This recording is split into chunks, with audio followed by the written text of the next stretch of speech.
안녕하세요. 저는 현재 홀로 살고 있는 여자입니다. 사람마다 저마다의 각기 다른 사연들이 있다고들 하잖아요.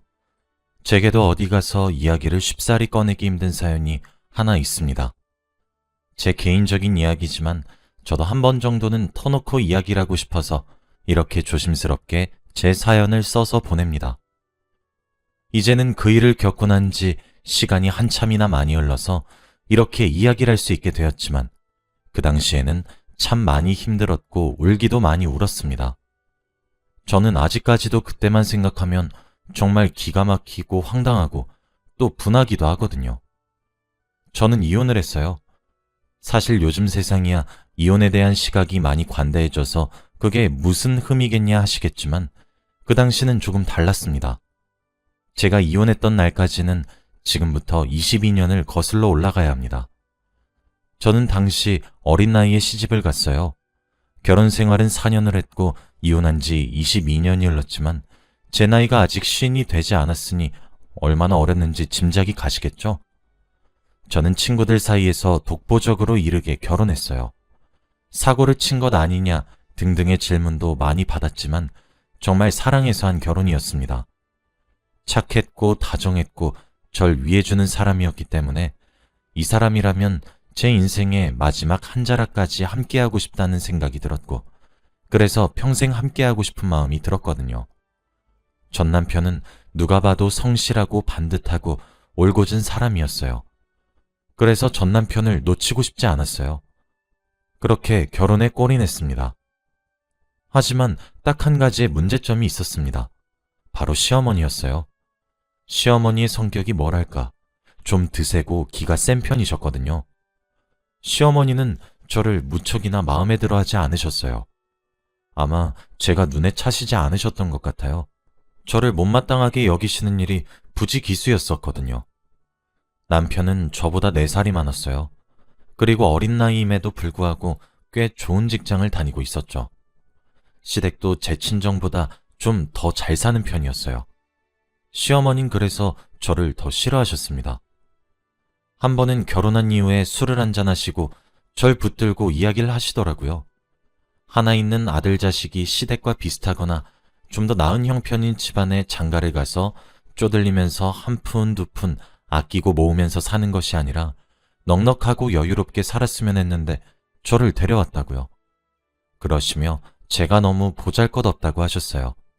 그래서 눈에 안 차고 예뻐 보이지도 않는다고요. 여러분들이라면 술에 취해 며느리를 붙들고 그런 말을 하시는 시어머니를 보면 어떻게 행동하실 것 같으신가요? 말씀이 너무 심한 것 아니냐고 화를 내시는 분들도 있을 것이고 속상해서 눈물을 흘리시는 분들도 있으시겠죠. 저는 그렇게 행동하지 않았습니다. 저는 묵묵히 듣고만 있었어요. 사실 그렇게 틀린 말은 아니셨거든요. 저희 친정 사정이 여유로운 집은 아니었습니다. 남들은 딸내미 시집간다고 하면 혼수도 빵빵하게 해준다고들 하지만 저희 친정은 그러지 못했어요. 찢어지게 가난해서 남들에게 손을 벌리면서 살아야 하는 정도는 아니었지만 그렇다고 해서 여유롭진 않았고 항상 빠듯한 수준이었습니다. 결혼하면서 남편이 집을 해왔는데 저는 혼수조차 제대로 갖춰가지 못했고 시댁에 예단을 보내지도 못했어요. 지금 세상이야 그런 것들이 허례허식이다 하면서 생략하지만 제가 결혼할 때까지만 해도 은수저 세트, 이불 세트 그런 것들까지 다 챙겨야 했거든요. 시어머니는 그때부터 저와 제 친정을 무시하셨고 싫어하셨습니다. 결혼조차도 남들처럼 못할 정도인 집안에 아들을 주기 싫다고요. 남편이 나서서 시어머니를 밤낮 가리지 않고 설득했고 어렵게 결혼했습니다. 저희 친정에서도 시댁에서 왜 그렇게 저를 반대하는지는 어렴풋이 알고 있었기 때문에 무리해서라도 구색은 맞추시려고 애쓰셨죠. 그렇게 결혼을 했으니 시어머니 눈에 제가 이뻐 보일 리가 없었어요. 저는 빠르게 그 사실을 인정했고 시어머니와 관계를 다시 쌓아가고 싶었습니다. 그래서 저는 남편과 결혼 후 정말 가정에만 정성을 쏟았습니다. 하지만 시어머니는 제게 도통 마음을 열어주진 않으셨어요. 오히려 그런 저를 부담스럽게 여기셨죠. 저는 더 열심히 시어머니를 모셨습니다. 언젠가 제 마음을 알아주시겠지 하면서요. 시어머니는 그렇게 제게 시집살이를 하기 시작하셨습니다. 제가 자청했다고 봐도 될 정도였죠. 시아버지도 제 남편도 그런 시어머니에게 너무 심하다고 이야기를 하시기도 하셨어요. 그러면 시어머니는 제게 더 역정을 내셨죠. 아들로도 모자라 남편까지도 구워 삶았냐고 하시면서요. 저는 아무 말도 하지 않았고 묵묵히 들으며 죄송하다고만 말했어요. 제가 보기에도 제가 너무 못났다는 생각 때문이었던 것 같아요. 시어머니의 시집살이는 날이 가면 갈수록 더욱 혹독해졌습니다. 늦은 밤에 음식을 시키기도 하셨고 이불 빨래를 손으로 하게 하시기도 했고 정말 갖가지 방법으로 기상천외하게 절 괴롭히셨습니다. 그렇게 지내다 제 뱃속에 아이가 들어서게 되었어요. 임신 사실을 알게 되었고 이제 더 이상 제가 바랄 것이 없다고 생각했어요. 결혼한 지 2년째 되던 해에 생긴 아이의 탄생 소식에 양가에서 너나 할 것 없이 엄청 좋아하셨어요. 특히 시어머니께서 정말 많이 행복해 하셨어요. 그렇게 제가 아이를 임신하게 되자 시어머니와의 사이가 눈에 띄게 좋아지더라고요. 저를 정말 혹독하게 굴리시던 시집살이도 멈추셨고 오히려 저를 잘 대해주시기도 하셨어요. 저는 그제서야 인정을 받는구나 했습니다. 시어머니는 그러시며 아들이길 바라셨어요. 저도 그래서 아들이었으면 좋겠다고 생각했어요. 직감적으로 느꼈거든요. 제가 아들을 낳게 된다면 시어머니는 저를 며느리로 인정해 주실 것 같다고 말이에요. 하지만 아이의 성별을 채 알기도 전에 유산이 되었고 아이는 저희 부부 곁을 떠났습니다. 시집살이는 다시 시작되었죠. 아이를 떠나보내서 그런지 원래 하시던 시집살이에 제 험담이 추가가 되었더군요. 모든 것이 제 탓으로 들렸습니다. 시어머니는 제가 임신한 사실을 알게 되고 난 이후 음식도 시키지 않으셨고 오히려 몸에 좋은 것들을 사서 먹이셨죠. 제가 정말 몸둘 바를 모르겠다 싶을 정도로 말이에요. 유산을 했을 때는 시어머니마저 저를 조금이나마 위로해 주셨고 시아버지와 남편은 제 걱정만 했어요. 병원에서는 자궁이 많이 연약하다고 이야기를 하시긴 했고 임신하면 주의하라고 말씀을 하셨지만 병원과 제가 생각했던 것 이상으로 제 자궁이 약했던 탓인지 그 이후 유산을 4번이나 더 하게 되었습니다. 모든 것이 제 탓으로 느껴졌어요. 음식을 잘못 먹었나? 너무 많이 걸었나? 무리했나? 병원 측에서는 제 탓이 아니라고 했고 남편도 제 편을 들었지만 제 마음은 쉬이 가라앉지 않았어요. 아마 유산해 보신 분들이라면 아시겠죠. 유산도 계속 겪으면 사람이 미칩니다. 시어머니는 5번째 유산 소식을 들으시고는 저를 혼내셨어요. 너는 애가 대체 생각이라곤 하는 거니? 머리가 있으면 생각 좀 하고 살란 말이야. 대체 애를 몇 번이나 유산시키는 거니? 넌 대체 몸 관리를 어떻게 하는 거야? 대체 어떤 못 배워먹은 걸 써먹어서 내 손주들을 5이나 그렇게 보내냔 말이야. 어머님, 죄송해요. 하지만 병원에서는 이유를 못하겠다고 하셨어요. 아니, 죄송할 필요 없다. 꼴도 보기 싫으니 썩 나가렴. 내가 결혼할 적부터 네가 마음에 안 들었던 이유는 있었던 게지. 내가 너한테 뭘 바랬니? 아들 하나 낳아달라는 게 그렇게도 고가웠어? 다른 집 며느리들은 순풍순풍 애들을 낳아서 시부모 품에 철썩 안겨준다는데 이래서 돈도 안 벌어오고 집구석에서만 박혀있는 애가 임신관리 하나도 제대로 못해? 넌 대체 할 줄 아는 게 뭐야? 꼴도 보기 싫으니까 나가. 아니, 그냥 우리 집안에서 나가거라. 우리 아들이랑 이혼해. 내가 다 괜찮다 스스로 다독이며 널 받아줬어도 정도가 있는 법이야. 네가 백날 첫날 노력을 해봐라.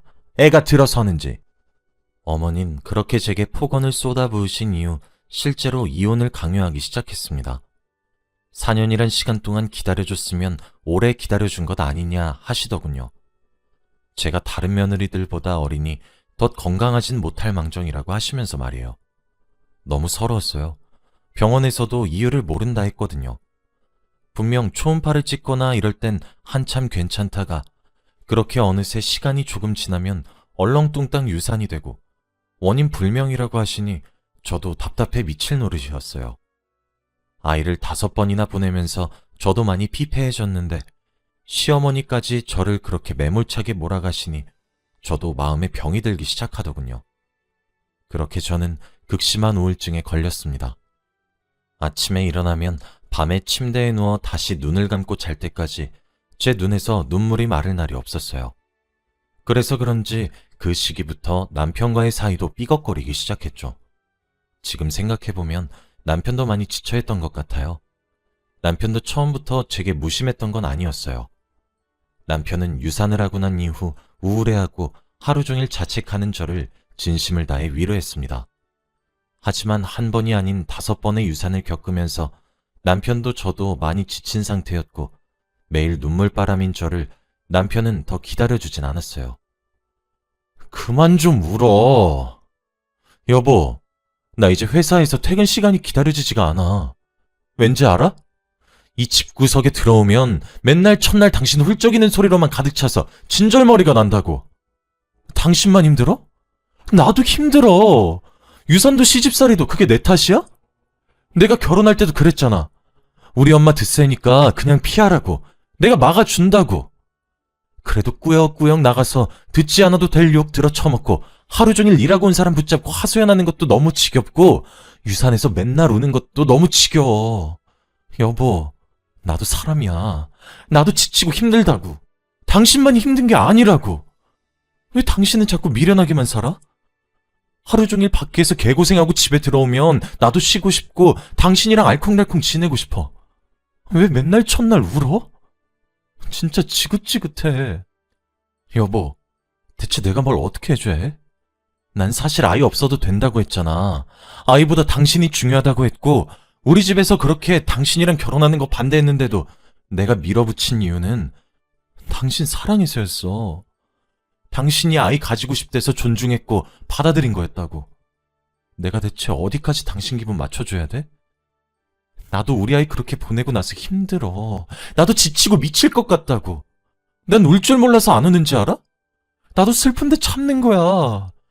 내가 가장이고 나라도 정신을 차려야 하니까. 당신은 대체 무슨 노력을 하고 있는데? 슬픔을 이겨내기래, 아님 변화하기 위해 준비를 하기래. 아무런 행동도 하지도 않으면서 그저 울 줄만 아는데 내가 그런 당신을 언제까지 이해해주고 배려하고 희생만 해야 해? 그만 좀 해. 진짜 숨이 턱턱 막혀. 등등의 비수 같은 말을 제게 쏟아부은 남편은 점차 저를 피하기 시작했습니다. 지금 생각해보면 남편의 입장도 이해가 가요. 하지만 당시에 저는 어리기도 했으니 알 턱이 없었죠. 그렇게 금슬이 좋았던 저희 부부 사이는 금이 갔고 점점 파국으로 치달았습니다. 그렇게 얼마가 지났을까? 남편의 말을 곱씹어 보는데 저도 제가 정신을 차려야겠다는 생각이 들긴 하더군요. 오랜만에 일어나서 집을 치웠고 냉장고도 정리했습니다. 그때가 마지막으로 유산한 지 딱 2달이 되던 시기였어요. 남편도 오랜만에 제가 맑은 정신을 가지고 몸을 움직이니 미소를 지어주기도 하더군요. 그렇게 냉장고 정리를 시작했는데 냉장칸에 한약이 무더기로 나왔습니다.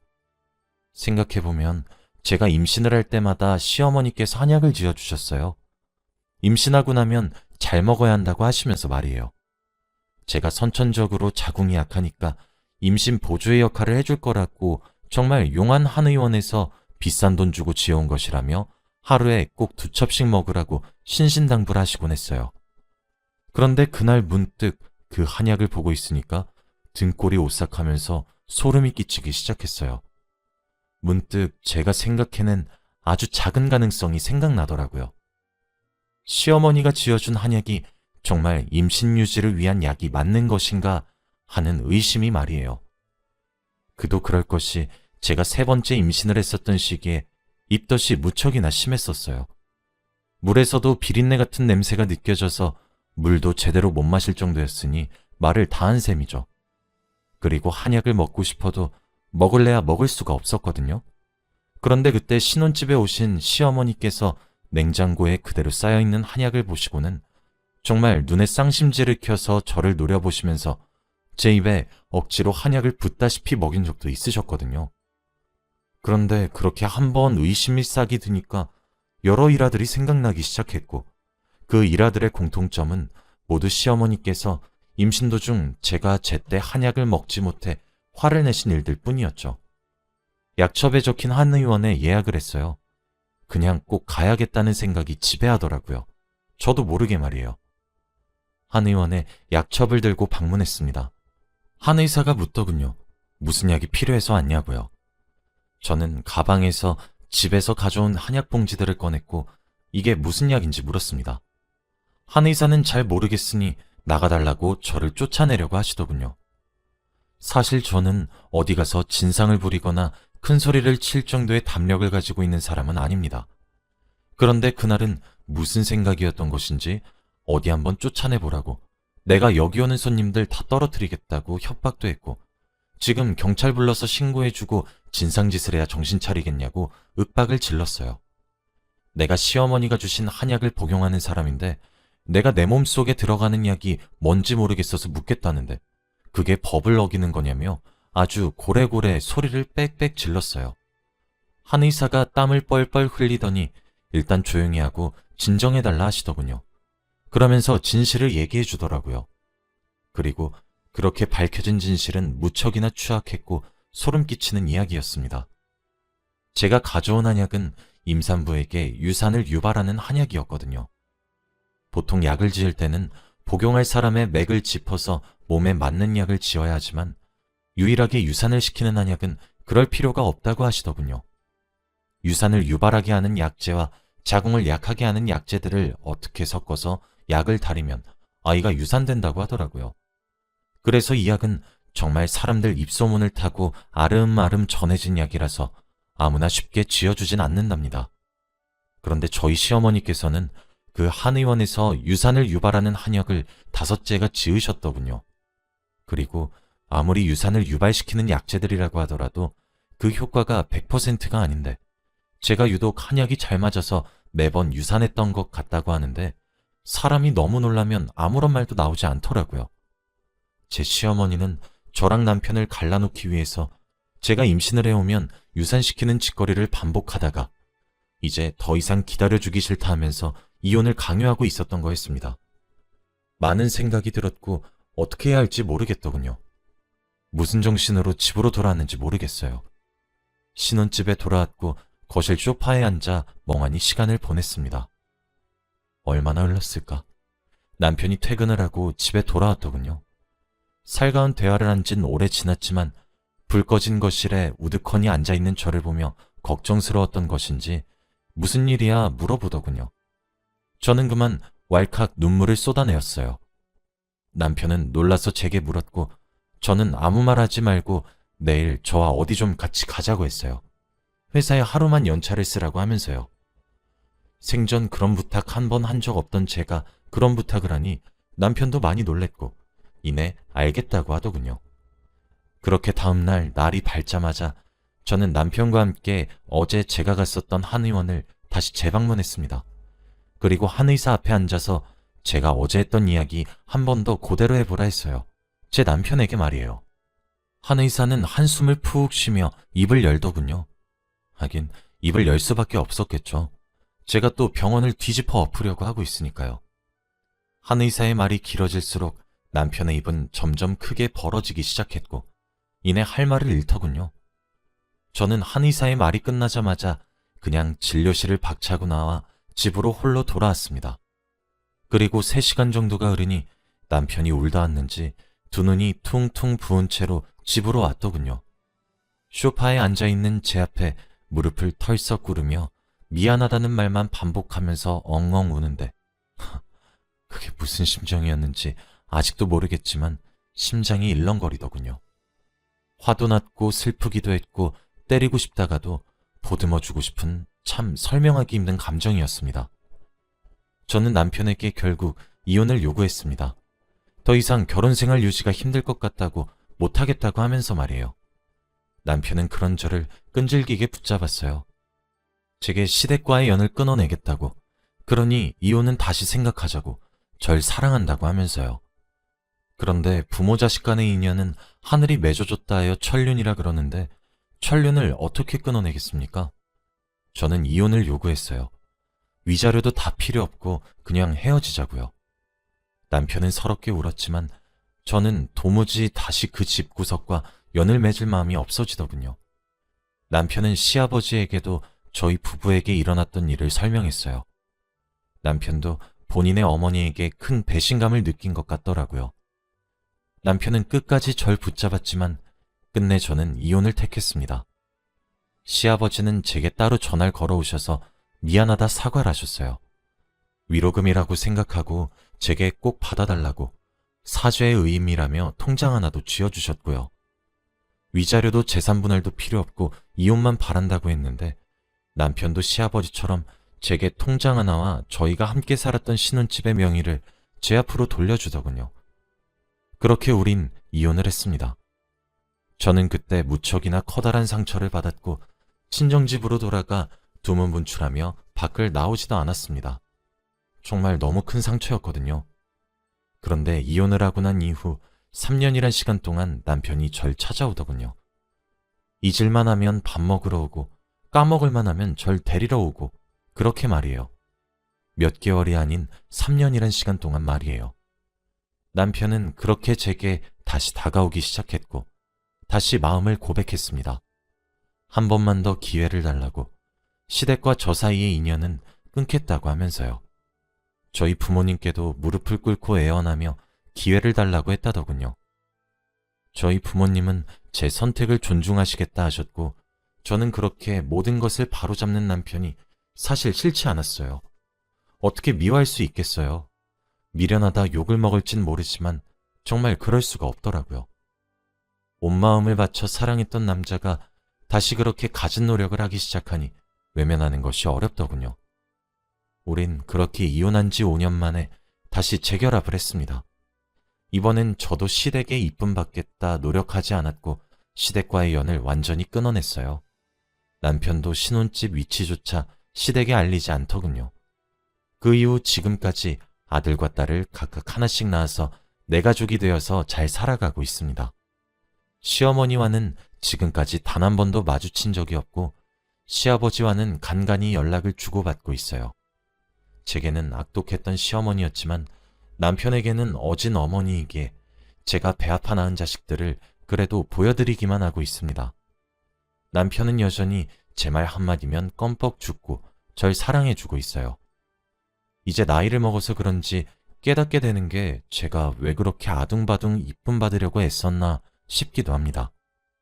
제 이야기가 누군가의 복수처럼 통쾌한 이야기가 아니라 조금 답답할 수 있는 이야기지만 현재 저는 매우 행복하게 잘 살고 있어요. 그래서 제게는 해피엔딩의 이야기인 것 같습니다. 앞으로도 저희 가족만 생각하며 행복하게 그리고 잘 살아가 보도록 할 거예요. 여기까지가 제 이야기였습니다. 긴 이야기 끝까지 들어주셔서 감사합니다.